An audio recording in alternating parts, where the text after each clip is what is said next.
Bonjour. Que nous réserve le Bitcoin dans les jours à venir? C'est ce que nous allons voir dans l'analyse du jour.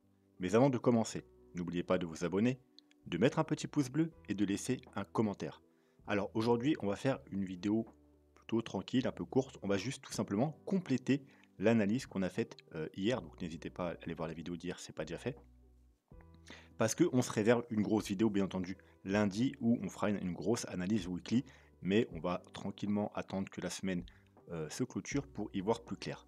Sinon, autre chose, il y a 2 ou 3 personnes qui m'ont fait remarquer que le son était plutôt bas ces derniers jours. Donc j'ai augmenté, j'ai tout mis à fond. Donc dites-moi si c'est un peu mieux ou si ça n'a rien changé en commentaire. Voilà, donc sans perdre de temps, on va se diriger vers la cryptomap. Alors la cryptomap, je l'ai regardée cet après-midi il y a quelques heures, il y a 3 4 heures, et elle était entièrement rouge, hein, avec des chutes de 5 à 20%.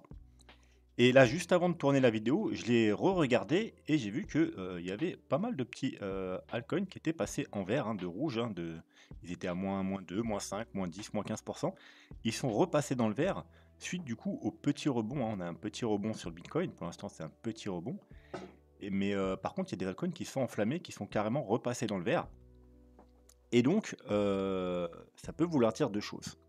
Malheureusement, j'ai pas eu le temps, vu que je viens juste de le remarquer, d'aller chercher les datas, mais tout dépend de qui achète. Si c'est les gros portefeuilles qui savent quelque chose, qui savent peut-être que le Bitcoin est arrivé sur un bottom, et donc qui profitent de la peur générale pour acheter justement des altcoins, bah, c'est plutôt bon signe. Si par contre, c'est les petits portefeuilles qui essayent de buy the dip, bah là malheureusement, c'est mauvais signe. Il faudra s'attendre à aller plus bas, bien entendu. Et comme je vous ai dit, malheureusement, j'ai pas eu le temps d'aller chercher les données de si c'est qui achète ce rebond, si c'est les gros portefeuilles ou les petits portefeuilles, mais ce serait intéressant d'aller le voir. Alors, ce week-end, j'irai sûrement, donc lundi, on aura la réponse. Mais voilà. Après, rien ne vous empêche d'aller le regarder de votre côté. Le cryptofear. Le cryptofear, il est à 34. Donc, est-ce que c'est bien? Est-ce que c'est pas bien? Comme je vous l'ai dit dans les vidéos précédentes, en général, dans les tendances haussières, et je parle bien dans les tendances haussières, vu que la tendance haussière long terme n'est pas encore confirmée, les niveaux aux alentours des 40, donc on va prendre une zone large entre les 35 et les 40, c'est souvent cette zone qui fait bottom. Donc là, on est en 34, vous allez me dire, bah, c'est encore mieux, on est encore un peu plus bas, les gens, ils ont encore plus peur, donc c'est un bon moment pour acheter. Et oui et non. Oui, si on traîne pas sous les 35, si on réintègre rapidement. Mais si on commence à trop traîner en dessous les 40, les 35, malheureusement, le niveau des 40, c'est censé être justement un support. Donc on peut y aller, on peut faire des petites mèches, hein, comme si vous imaginez que c'est un graphique, on peut faire des petites mèches en dessous, hein, aller voir les 34, les 30, etc. rapidement, mais on ne doit pas s'y installer, parce que sinon après on est sous une résistance. Et donc ça voudrait dire que potentiellement la chute va traîner et c'est pas juste une petite correction, mais peut-être même une reprise de la tendance baissière. Car effectivement, dans le passé, la zone des 40 a fait support, c'était les bons niveaux pour acheter les corrections, mais justement à partir du moment, on l'avait vu quand je vous ai expliqué le niveau des 40, par exemple à la fin mai 2021, quand justement on a commencé à passer sous le niveau des 40 et s'y installer, eh bien on a eu une correction beaucoup plus importante, on est passé des 65 000 à 30 000 $. Et ensuite, pareil, encore une fois, quand on est repassé sous le niveau des 40, 6 mois plus tard, enfin au mois de novembre, alors on va aller voir, hop, au mois de, hop, voilà, novembre 2021, et bien c'est pareil. C'était pas juste une correction, c'était le début du bear market. Donc, si on traîne pas, c'est bien, c'est-à-dire que c'était théoriquement un bon niveau d'achat si on est bien entendu en tendance haussière, ça marche que dans les tendances haussières, hein, mais il ne faut pas qu'on traîne. Voilà. Ensuite, le dollar. Le dollar, et on est en daily, hein, comme vous le savez, on a un niveau important de résistance ici, donc constitué notamment par les 0,382. Vous voyez que là, il y a un niveau de support résistance important, qu'on a été encore une fois rejeté il y a de cela 2-3 jours. Et donc, on a 3 petites bougies rouges. On est revenu rechercher quoi? Le niveau de support important, c'est-à-dire les 0,236. Encore une fois, hein, ça fait 1, 2, 3 fois quand même qu'on vient le chercher. Donc ça, c'est plutôt bon si vous voulez voir un dollar baissier, parce que plus on va chercher un support, plus il y a de chances de le casser. Mais 3 fois, il peut toujours faire rebond, hein, triple bottom et on repart à la hausse. Donc on est entre les 0,236 et 0,382. Bien entendu, si vous voulez voir un dollar haussier, il nous faut, si vous voulez voir, excusez-moi, un Bitcoin haussier, il nous faut, ou toutes les cryptos d'ailleurs, il nous faut un dollar baissier. Donc on va voir un peu, on va s'enlever le graphique, enfin on va s'enlever les, hop là, on va même s'enlever le RSI. Donc sur du long terme, bien entendu, le dollar, il est haussier. Sur du moyen terme, il est baissier. Jusqu'à preuve du contraire, jusqu'à ce qu'on ait des preuves, qu'on ait trouvé un bottom, des preuves concrètes, il est toujours baissier. Mais sur du court terme, enfin sur du moyen court terme, il est haussier. Et sur du très court terme, il est baissier. Le Bitcoin, lui, c'est l'inverse. Sur du long terme, il est baissier. Sur du moyen terme, il est haussier. Et sur du très court terme, il est baissier également. Donc ce qui veut dire qu'on a un dollar et un Bitcoin sur du très court terme qui vont dans le même sens. Alors vous savez que ça arrive assez souvent, mais quand ça arrive, eh bien c'est-à-dire qu'il y en a un qui ment. Parce que sur du moyen long terme, ils ne peuvent pas aller dans le même sens. Donc soit c'est le dollar qui ment, c'est-à-dire que là, tant qu'on ne casse pas les 0, on ne casse pas les 0,236, eh bien s'il repart à la hausse et ensuite il casse les 0,232, il continuera à monter, donc le Bitcoin continuera à descendre. Si par contre c'est le Bitcoin qui ment, en fait, on est sur la fin justement de cette chute.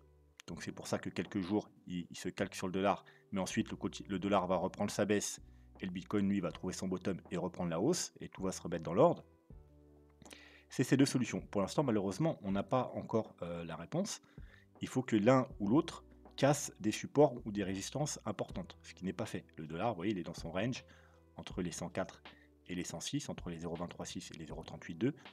Le Bitcoin, lui, il a la zone des 25K à casser, bien évidemment, ou la zone des 18K à casser. Et là, du coup, voilà, on aura confirmation de la tendance baissière ou confirmation de la tendance haussière. Mais tant qu'on n'a pas un des deux actifs qui casse des niveaux de support ou résistance importantes, malheureusement, on ne peut pas savoir lequel des deux nous ment. Le Bitcoin. Donc, on a recassé la trendline weekly. Alors, je vous rappelle, c'est pas si grave que ça puisque c'est une trendline weekly. L'important, ce serait d'éviter de la casser plus confirmation weekly. C'est-à-dire que, hop, on va dézoomer un peu. Voilà, là c'est cassé. Donc, si possible, remonter avant dimanche soir, au-dessus des 20 800 $, ou la semaine prochaine. Parce que vous savez que pour confirmer une cassure, il faut une bougie et une confirmation. Vous voyez, par exemple là, quand on a fait le précédent pullback, on est venu, on a bien une clôture, mais la semaine d'après, boum, il n'y a pas eu la confirmation de la cassure. Donc là, on pourrait faire pareil, une bougie rouge, et puis la semaine prochaine, hop, remonter directement. Voilà. Mais si par contre la semaine prochaine, admettons la semaine prochaine, on a un rebond, on revient faire un pullback ici, ce serait tout à fait possible, et on rechute, et on clôture la semaine sous la trendline, confirmation baissière, là, faut attendre, faut rester attendre, malheureusement, à reprendre la chute. Sinon, à plus court terme, hop, en daily, pour l'instant, on n'a aucun signal. Alors, on a un petit rebond là, hein. On verra pourquoi on a rebondi là, si on a rebondi n'importe où, ou alors s'il y a une raison à ce rebond. Mais on a un petit rebond, mais pour l'instant, on n'a rien du tout, aucune confirmation, aucune figure de retournement. En 4 heures, pareil, on n'a rien du tout. On a un petit V-bottom, donc on n'a pas encore de signaux ou quoi que ce soit. Donc pour l'instant, on a potentiellement trouvé un bottom, mais il n'y a aucune confirmation de rien du tout. Ensuite, alors déjà, pour répondre à la question d'hier dans la vidéo, j'avais posé une question, et c'est vrai que, même si j'ai fait l'analyse, j'ai pas vraiment répondu clairement à la question en résumé, comme je fais souvent. Bitcoin, on panique ou on achète? Eh bien, tout simplement, la réponse c'est ni l'un ni l'autre. Donc, on panique, ce serait on vend. Hein, donc, est-ce qu'on vend ou on achète? Aucun des deux. Pourquoi? Parce que certes, selon notre plan Elliott Wave, si il est bon et si on est bien bullish, si on a bien trouvé un bottom ici, on arrive dans la zone d'achat. La zone d'achat, c'est tout simplement, on a fait une vague 1, une vague 2. La vague 2, tout simplement, on place un Fibo. Et c'est les 0,5. Alors mon Fibo là il doit être en logarithmique je pense parce que voilà, hop, on va se mettre un Fibo.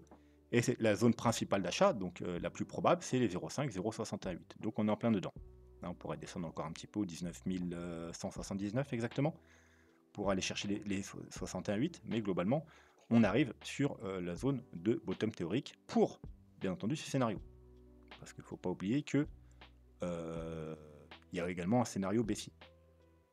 Pour l'instant, jusqu'à confirmation, jusqu'à preuve du contraire, on reste dans le scénario bullish, qu'on ait trouvé un bottom ici.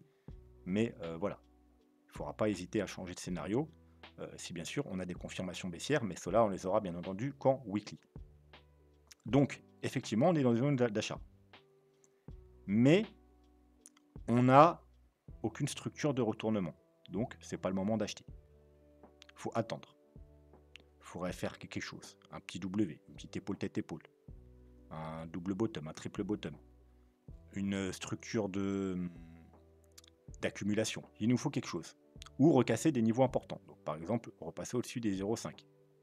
Ça peut être pas mal. Mais il nous faut quelque chose. Là, pour l'instant, on n'a rien. On n'a rien du tout. Donc, on n'achète pas. Est-ce qu'on vend? Bah, bien sûr que non. On ne vend pas sur un potentiel support. On ne vend pas après une chute. Après des grosses bougies rouges. C'est pas là qu'on vend. Si on veut vendre, c'est sur un rebond. Donc, admettons, vous pensez que on va aller faire des plus bas et qu'il faut sortir, c'est pas maintenant. Il faut attendre un rebond. Qu'on le fasse là ou plus bas, il y aura forcément un rebond. Et on revend son rebond. On revend les 0,38,2, les 0,5, les 0,618 de Fibo. Mais on n'achète pas après des bougies rouges. C'est comme pour le dollar. On ne vend pas ici. Si vous voulez vendre, vous voulez sortir, si vous, mettons, depuis ici ou ici, vous voulez sortir, bah vous revendez là. Enfin, le mieux, c'est d'aller chercher les 0,38,2. On n'est pas tout à fait y aller, mais voilà, vous vendez dans cette zone-là. La zone de la résistance. Vous ne vendez pas sur un support. Donc là, non, on ne vend pas, bien entendu. On ne vend pas et on n'achète pas non plus tant qu'on n'a pas de confirmation. Les seuls qui peuvent acheter, à la rigueur, c'est les traders sur du court terme. Passer en 4 heures. Voilà. Vous attendez un petit quelque chose, un petit W, une petite structure, vous allez voir vos indicateurs, mais ça sera pour un trade. Ça veut dire qu'il y aura un stop en dessous les plus bas.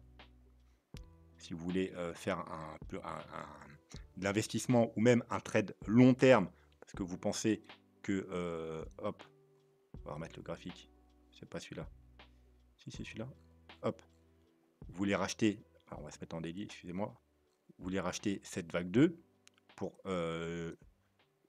jouer la suite, bah vous attendez des confirmations. Donc on n'achète pas, on panique pas. Si vous voulez sortir du marché parce que vous pensez qu'on va aller faire des nouveaux plus bas, il faut attendre un rebond conséquent. Mais le mieux, c'était quand même de sortir ici. Pas forcément totalement, mais en partie. Si vous vouliez sortir, si vous faites du DCA, vous avez fait du DCA par exemple ici et ici, bah gardez. Et si on va plus bas, j'espère que vous avez encore un peu d'argent et que vous pourrez acheter un peu plus bas. Mais si vous vouliez sortir, si vous vouliez paniquer, bah c'était là qu'il fallait paniquer et sortir. Sur la grosse résistance des 25 000 $. Par exemple, si vous n'étiez pas sûr, parce que tant qu'on n'a pas cassé les 25 000 $, la confirmation haussière long terme n'est pas confirmée, on est arrivé sur une grosse résistance. Si vous voulez vous rassurer un peu, vous vendez 20% par exemple, ne serait-ce que 20%. Et vous dites, si ça monte, et qu'on confirme en weekly la cassure de ce niveau, on confirme la tendance haussière, bah j'ai mes 20%, je les remets. Je les remets soit tout de suite, soit la prochaine correction. Si par contre on chute et qu'on va faire des nouveaux plus bas, on va à 15, 14, 12 000 $, bah vous serez bien content d'avoir 20% de cash en plus que vous avez vendu au top pour acheter plus bas. Après, rien ne vous empêche, dès qu'on casse ce niveau, bah de racheter en DCA, vos 20%, vous les faites en DCA sur plusieurs mois. Mais on ne vend pas sur un potentiel bottom. On ne vend pas après plusieurs bougies rouges. On vend soit au bon moment sous une résistance, et si on a loupé la vente, on vend sur un rebond. Voilà, donc si on trouve un bottom quelque part et qu'on rebondit, on revend à partir des 0,38,2. On revend les 0,38,2, les 0,5 ou la zone. Le top, c'est de revendre, d'essayer de revendre, si on y arrive, la zone de rechargement de short. Donc entre les 23 000 et les 23 800. Voilà. Mais on ne revend pas les 19 900 $. Alors, donc, le plan Fibo, bah, le plan Fibo, il n'a pas changé. Si on a bien trouvé un bottom, là, on est dans une vague 2. Et techniquement, on aurait trouvé un bottom ici. Alors, bien entendu, vous savez que ça, c'est la zone statistique la plus probable, mais qu'on peut très bien aller rechercher un peu plus bas. Pourquoi j'ai rien qui s'affiche? On va recommencer. C'est-à-dire les 0,76,4, 78,6, qui se trouvent vers les 17 500, 17 800 $. On va dire, on va arrondir aux 18 000 $, parce que c'est le niveau le plus important, enfin le plus important. C'est le dernier rempart. Vous savez qu'il y a les 20 000 $ et ensuite c'est 18 000 $. Globalement, si on casse les 18 000 $, il y a de très très très fortes probabilités qu'on aille faire des plus bas.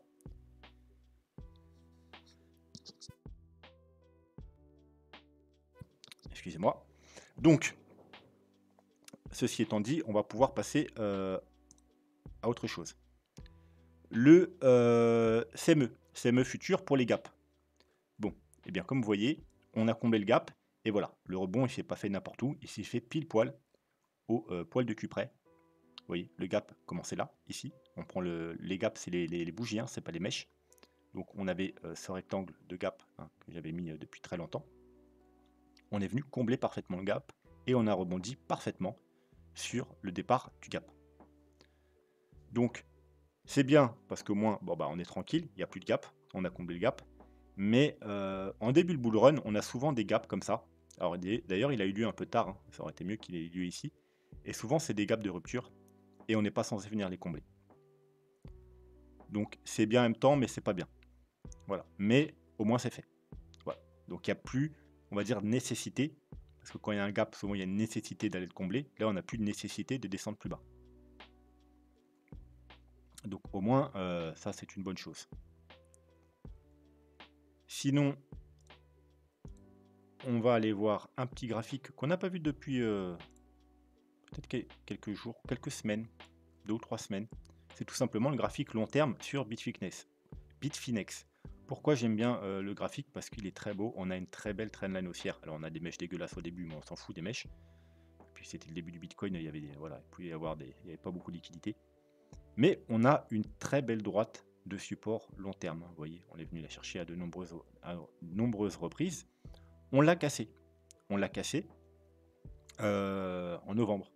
Et en général, quand on casse une trendline comme ça, c'est pas bon signe. Sauf si bien entendu on la réintègre rapidement.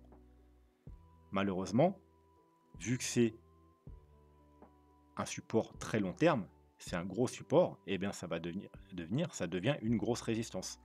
Donc on l'a cassé, on est revenu, on a essayé de la casser, on n'a pas réussi. Une nouvelle fois, on a fait une mèche, mais on a été rejeté. Et dernière fois, ce mois-ci, au mois de mars, on est en mensuel.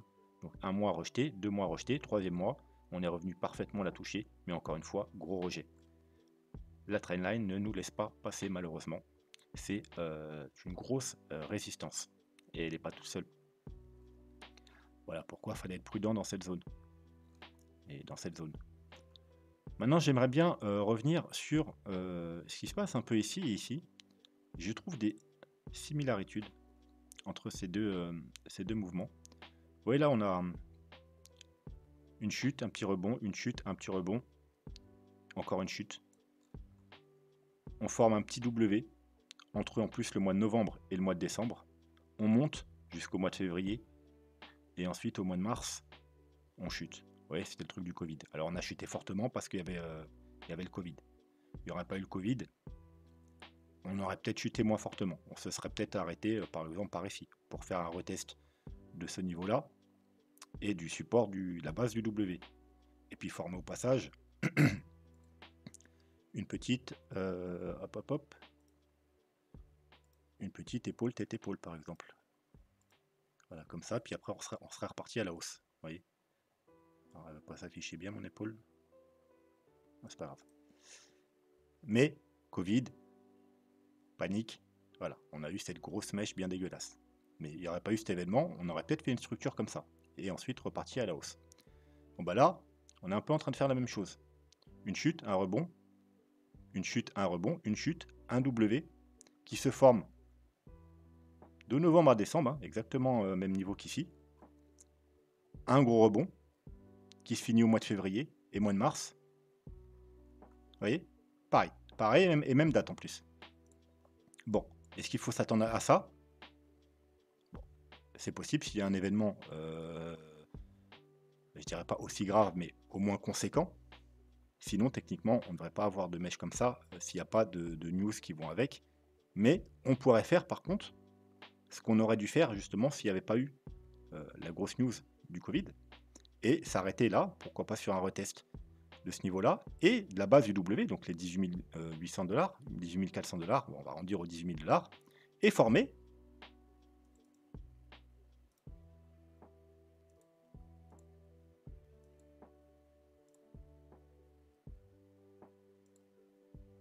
une très jolie épaule tête-épaule. Une structure long terme de retournement. Alors, il n'y a rien encore, hein, donc faut pas s'enflammer.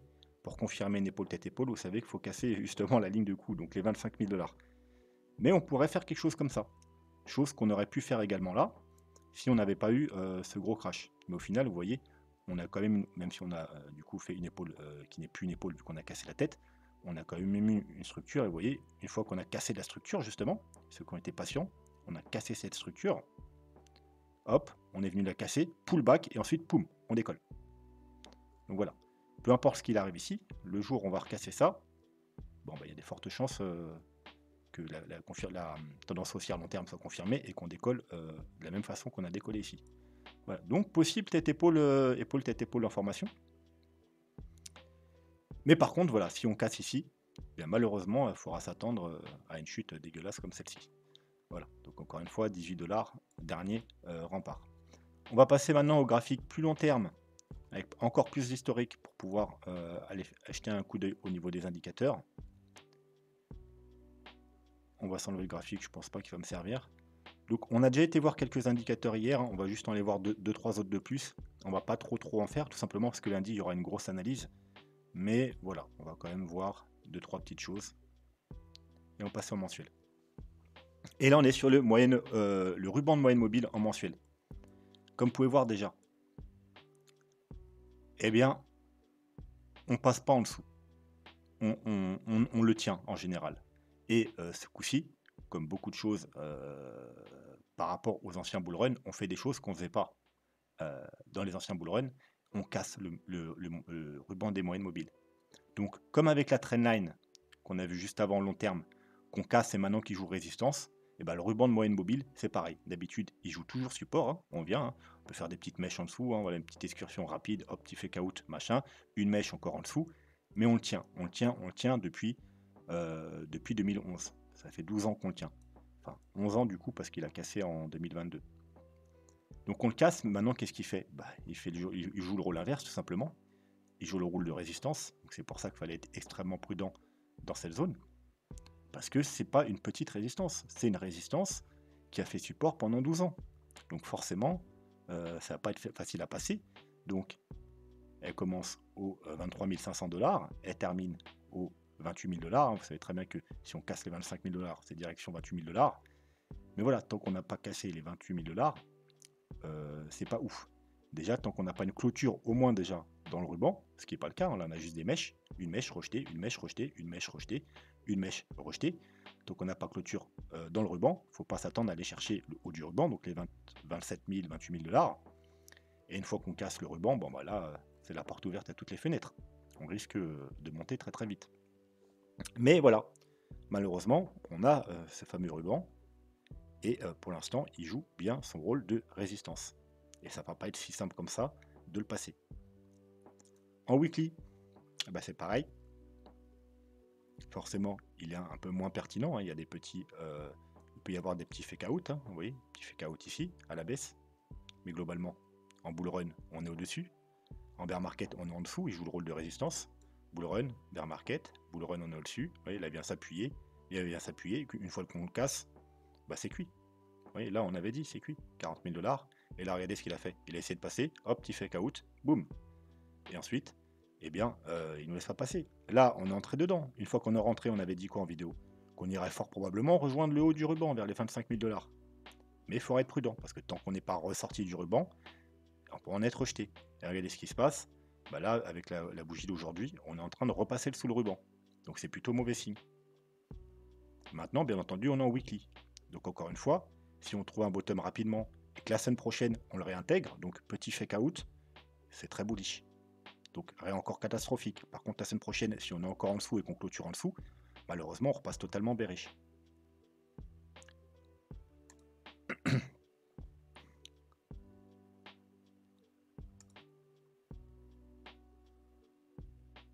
Hop, est-ce qu'il va s'afficher? Le super trend. Le super trend, lui, contrairement aux petits indicateurs qu'on vient de voir précédemment, bah lui, il nous a donné des confirmations haussières. Lui, il nous a déjà dit qu'on était haussier sur du long terme. Pourquoi? Parce que tout simplement, il est super simple, le super trend. Voilà. Quand on est dans le vert, on est bullish. En général, quand on est dans le rouge, on est bearish. Les bull run, on est tout du vert. Ensuite, bear market, tout du rouge. Bull run, tout du vert. Bear market, tout du rouge, etc., etc. Donc là, on a été du rouge depuis les 46 000 $ jusque ce qu'on est recassé les 20 000 $ à la hausse. On est passé dans le vert. Techniquement, lui, il nous a dit qu'il y a très peu de faux signaux. Il peut y en avoir, mais il y en a très peu en weekly.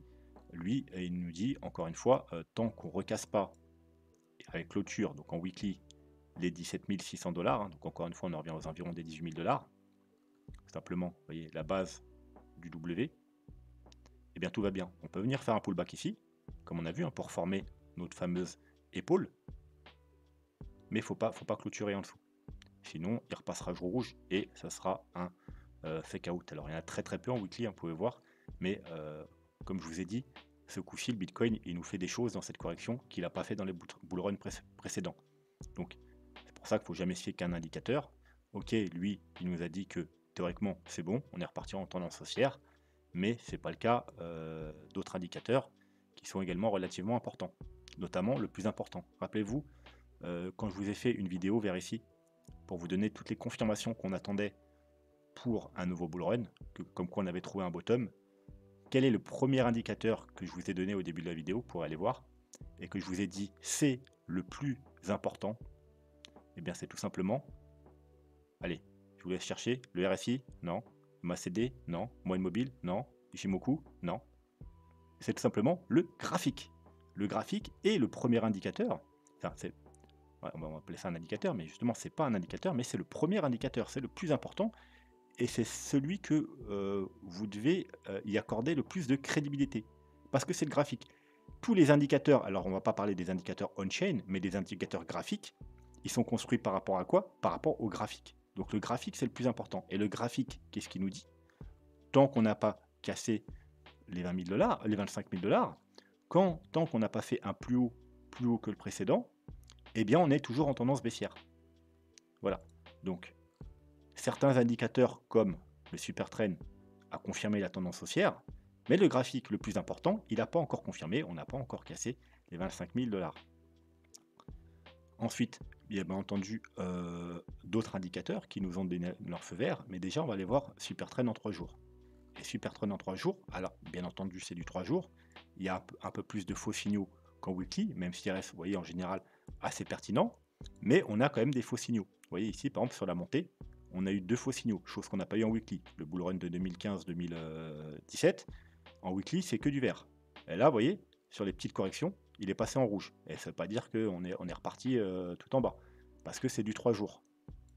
Mais voilà, c'est quelque chose quand même, vous voyez quand même que des 50 000 $ jusqu'en bas, il était rouge. Et là, il était rouge. On a eu la confirmation dès qu'il a recassé les 17-18 000 $. On l'avait vu en vidéo en direct. Mais malheureusement, là, il est repassé en rouge. Voilà. Donc, c'est plutôt mauvais signe sur le 3 jours. Mais on savait que le 3 jours, c'était bearish parce qu'on l'avait déjà vu il y a quelques jours sur le MACD. Voilà. Mais bon, c'est pas catastrophique. C'est du 3 jours. Hein. Des fois, ça annonce juste des petites corrections. Mais c'est pas du tout... on aurait préféré qu'il reste vert. Hein, qu'on vienne faire un pullback dessus, tout simplement. Et qu'on clôture pas sous le niveau. Mais bref, du coup, il est passé bearish. Rien de catastrophique, comme je vous ai dit. L'essentiel, encore une fois, c'est qu'on garde les 18 008 $. Parce que là, sinon, on repassera bearish en weekly. Et là, par contre, les faux signaux sont beaucoup moins nombreux. Il y en a très peu. En fin de bear market, quand on repasse en vert, bien en général, on est en bull run. Et si on repasse en rouge 2 mois plus tard, c'est jamais arrivé. Donc ce sera plutôt mauvais signe. Il faudra s'attendre, malheureusement, à aller faire des nouveaux plus bas. Un autre indicateur qui nous a donné son accord, et on va s'arrêter là pour aujourd'hui, je pense, c'est le Alors c'est intéressant, on va aller voir un peu, ça fait longtemps qu'on n'a pas vu le Bitcoin Producteur Cost Oscillator. Lui par contre, il nous a pas donné son feu vert. Vous voyez que là on avait eu un feu vert, on a eu du vert. Là on a eu du vert. Voilà, c'est comme vraiment, c'est par rapport au coût, au coût de production du Bitcoin. On avait eu du vert, on avait eu du vert, on a eu du vert, là on n'a pas eu de vert. Alors lui, il nous a pas donné son signal d'achat parfait. Voilà, on s'est rapproché très proche de cette ligne, hein, parce que c'est quand on se rapproche de cette ligne que ça devient intéressant. Vous voyez, comme ici. Et en général, voilà, quand on commence à la casser, à avoir un peu de vert, c'est là les bottoms. On n'a jamais eu, on s'est rapproché très fortement, mais on n'est même pas venu rechercher la ligne. Donc peut-être qu'il nous faudra aller rechercher ce niveau. Mais c'est pas ça que je voulais vous montrer aujourd'hui. C'est tout simplement le H-Ribbon. Le H-Ribbon également nous a donné un signal d'achat weekly. Et je ne parle pas de daily, parce qu'en daily, il donne certains faux signaux. C'est pour ça qu'ici en daily, il avait donné un signal. Je vous ai dit, il ne faut pas en prendre compte parce qu'on n'a pas le weekly. En weekly, on avait juste une pastille verte. Par contre, ici, là, vers ce niveau-là, sur la grande bougie qui est là, on a eu le signal weekly. Donc techniquement, lui, il nous a donné son signal haussier long terme. Alors, est-ce que ça veut dire qu'on ne peut pas revenir aux 15 000 $ ou légèrement plus bas? Non. Parce qu'en général, avant de partir vraiment, si vous faites une bonne analyse, il y a 3 ou 4 pastilles bleues. On va revenir ici, par exemple. Allez, on va revenir là. On a fait un bottom ici. On a une pastille bleue. Donc, si vous prenez le long terme, c'est assez pertinent. Mais avant d'aller tout là-haut, avant de passer des 150 $ aux 20 000 $, il est repassé par la case 150 $. Il a fait un double bottom. Entre-temps, on a eu une deuxième pastille bleue et une troisième. Et on en a même une quatrième ici. Entre-temps, on a eu l'halving ici. Donc on a eu 3 pastilles avant l'halving, une pastille après l'halving. Et ensuite, bon bah là, ça a vraiment décollé. Ici, on a fait un bottom. On a une pastille bleue. Donc pareil, sur du très long terme, c'est efficace. Mais ici, on est revenu pratiquement, on n'a pas fait un double bottom, mais pratiquement. Hein, 3200 $, on était à 3800 $. Donc on est pratiquement venu faire un double bottom. Entre-temps, également, on a eu une pastille bleue, puis on a encore une pastille bleue, et après halving, une dernière pastille bleue. Et c'est après cette pastille que ça a vraiment décollé. Là, pour l'instant, on n'a eu qu'une pastille bleue. Donc, on n'est pas à l'abri, même si c'est un signal long terme, comme celle-ci et comme celle-ci, on n'est pas à l'abri qu'il y ait une autre grosse correction pour nous emmener soit faire un double bottom, soit un peu plus haut. Donc là, regardez ce qu'il est venu faire. Il est venu rechercher la ligne de coup du W. Donc nos lignes du coup du W. Alors la prenez ici ou ici avec la mèche ou la bougie, mais on va dire le plus bas, c'est les bougies, donc elles sont vers les 17 400 $, avant de repartir. Et comme vous le savez, il fait beaucoup de choses qu'il ne fait pas précédemment, donc ce coup-ci, on pourrait même aller faire des légers plus bas. Mais techniquement léger. Hein. On n'est pas censé aller aux 10 000, aux 8 000, aux 6 000 $. On pourrait aller faire un petit tour, vu qu'on était aux 15 000, aux 14 000. Mais pas beaucoup plus bas. Ensuite, faire une deuxième bougie, une deuxième pastille bleue, puis une troisième, et le halving. Je vous rappelle, le halving, il va avoir lieu vers le mois d'avril-mai 2024. Donc on a encore le temps. Vous voyez qu'il pourrait très bien chuter. Hein. En général, il commence le bull run un petit peu avant le halving, et ensuite ça s'accélère après le halving. Et au niveau du halving, souvent, on a une correction. Vous voyez ici. By the rumor, sell the news. Est-ce qu'on l'a eu ici? Pareil, on a une petite correction ici. Et juste avant même, on a eu une grosse correction voilà, dans la zone du halving, on a eu des corrections. Donc c'est très bullish avant, puis en général autour du halving, on a des petites corrections, et ensuite c'est très bullish après. Mais là, on a encore le temps, parce que là, dans le halving, il est dans un an, un mois, 1 an et 2 mois. Donc il peut se passer bien des choses avant le prochain halving. Voilà, donc il nous a donné une confirmation long terme, mais en aucun cas il nous dit qu'on ne peut pas aller refaire un double bottom ou même aller légèrement plus bas. Mais techniquement, on ne devrait pas aller beaucoup plus bas, si bien entendu on s'en tient à l'historique. Malheureusement sur le Bitcoin, il n'y a pas tant d'historique que ça. Donc voilà, on va s'arrêter là pour aujourd'hui. J'espère que la vidéo vous a plu. N'hésitez pas en commentaire à me donner vos questions, à me dire si le son c'est un peu mieux que les jours précédents. J'ai tout mis à fond, donc normalement Ça devrait être mieux, sinon il faudra que je trouve d'autres sources de réglage. Et voilà. Bon, sur ce, moi je vous souhaite un très bon week-end et je vous dis à lundi. Tchuss.